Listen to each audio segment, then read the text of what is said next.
provokasi gitu kan. Buat saya itu dari dulu juga saya itu jarang ya, bukan jarang, bahkan dibilang tidak ya lupa gitu. Saya tuh kalau ada berita-berita itu selama saya tidak mengalami dan ya selama hidup saya lurus-lurus aja sih, it's okay gitu buat saya. Nggak peduli lah, I don't care ya. Oke. Okay? Nah, mungkin ada beberapa faktor yang bikin saya betah di sini. Pertama, mungkin saya kan udah lama datang di sini, terus jualan saya juga alhamdulillah. Oke, selamat pagi, ketemu lagi di konten gua. Sekarang gue lagi ada di Siem Reap, di salah satu hotel tempat gua menginap. Dan pagi ini gua tuh bakal explore Kamboja yang ada di Siem Reap. Itu ke kerajinan tenun. Nah, ini banyak banget pertanyaan, Bang, kenapa sih Kamboja tuh banyak banget citra negatifnya. Padahal Kamboja ini adalah salah satu negara ASEAN terkecil yang dijuluki, mungkin banyak beberapa konten kreator yang bilang, wah negara ini seperti ini, negara ini seperti ini. Hai, gini, pada dasarnya semua negara punya sisi negatif dan positifnya. Dan selama gua tinggal di sini udah 9 tahun, alhamdulillah Kamboja ini menurut gua tempat kedua kampung halaman gua, karena gua sangat betah banget di Kamboja ini. Kamboja ini pertama orangnya ramah-ramah, terus tempat wisatanya juga gratis-gratis, terus juga makanannya juga murah-murah, terus kemana-mana juga nyaman. Nah gitu. Jadi transportasi di sini pun itu aksesnya mudah banget gitu.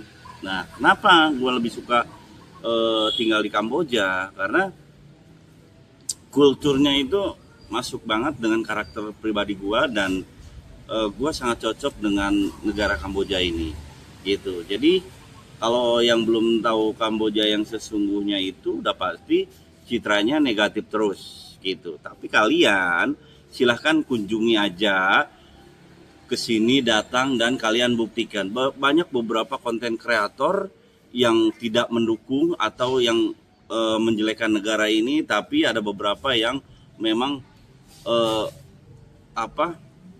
kok bagus ya dengan nyatanya gitu.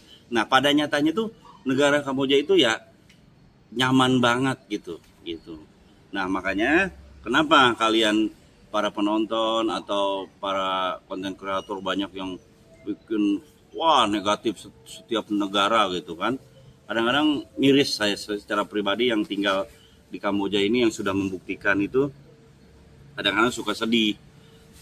Sebagai warga Indonesia, saya dimanapun saya berada itu saya tetap menjunjung tinggi adat istiadat, terutama suku saya. Terus saya sebagai warga Indonesia yang harus menjaga nama baik Indonesia, itu saya selalu mengatakan di mana kaki menginjak, di situ langit dijunjung. Nah, apalagi saya harus di mana saya tinggal tuh ya tetap attitude harus dijaga gitu. Jadi teman-teman nih jangan citranya semua negatif kan agak lucu gitu kan.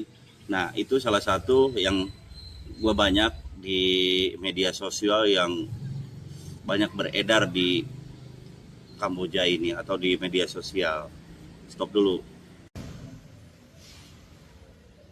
Dan buat saya ya mungkin ketika kalian datang ke Kamboja itu kenapa sih yang ada di benak kalian tuh judo, scam, terus jual ginjal kayak gitu-gitu.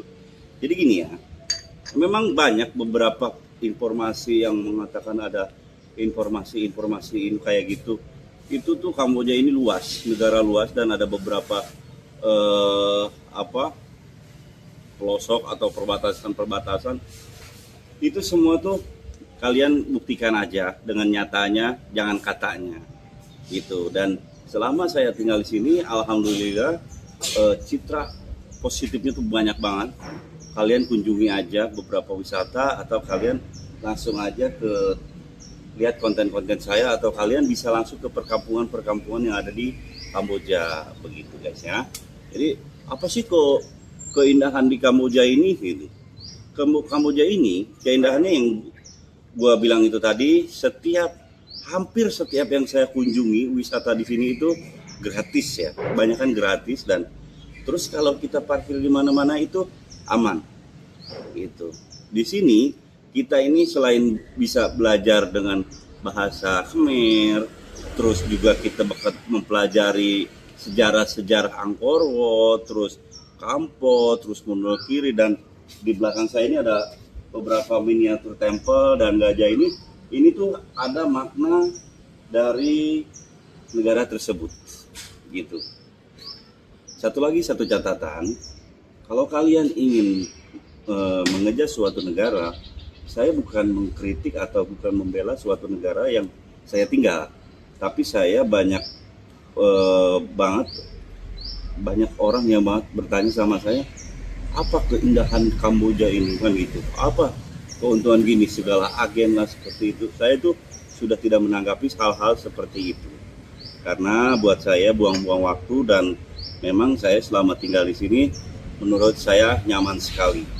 Oke, jadi untuk semua yang ingin berkunjung ke sini, dengan beberapa konteksnya banyak lah ya, orang yang berkunjung ke Kamboja itu entah liburan, entah bekerja, entah apa aja yang mau ke sini atau usaha. Dan peluang di Kamboja ini sangat banyak sekali untuk kita usaha, karena sekarang itu banyak investor-investor yang sudah banyak membangun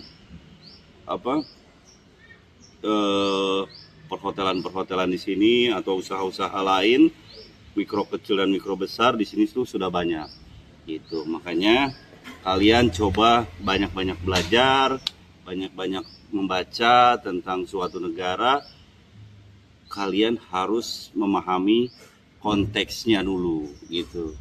Kalian tuh jangan didoktrin dengan hal-hal yang negatif. Makanya kenapa orang-orang kita, netizen kita nih sangat suka sekali diprovokasi gitu kan.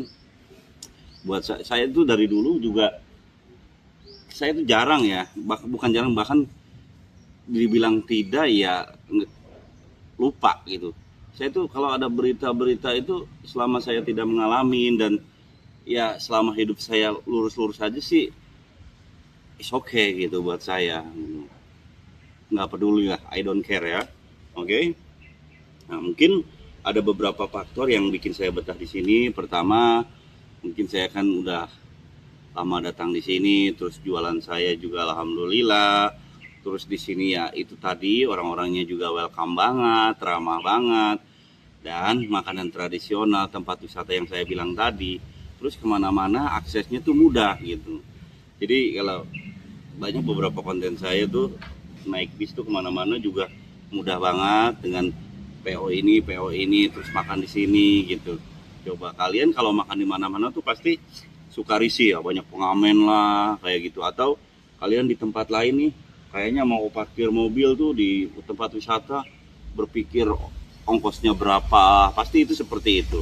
Nah, kalau buat kalian yang solusi pengen datang ke Kamboja itu, atau yang mau wisata datang ke sini, itu kalian bisa langsung download aja aplikasi PasUp, atau kalau kalian mau pesan makan bisa aplikasi Foodpanda, Grab, dan aplikasi lainnya yang ada di Kamboja. Terus untuk mata uang Kamboja ini sebenarnya gue juga agak bingung. Kalau di Poipet itu ada baht, kalau di luar Poipet itu menggunakan mata uang Kamboja itu riel sama dolar. Nah, dibilang dua ya, kalau kita ke Poipet ada baht, dibilang apa ya, pokoknya ini suatu keunikan juga buat negara Kamboja memiliki 3 mata uang. Di provinsi Banten Mencai itu berbeda pakai baht karena perbatasan dengan Thailand, dan di Bapet sama di Hatien berbatasan sama Vietnam tapi tidak menggunakan dong. Ya pada dasarnya intinya Kamboja ini menggunakan 2 mata uang antara riel dan dolar gitu. 1 riel itu 4.000, 1 dolar itu 4.000 gitu. Kalau dirupiahkan 1 dolar itu sekarang itu 17.000, tinggi sekali gitu. Makanya kenapa saya betah di sini, karena mata uangnya tinggi, dolar gitu. Mungkin poin-poin dari Kamboja itu aja. Kalau ada salah-salah kata atau di video saya ada salah-salah kata, mohon dimaafkan. Namanya juga konten, dan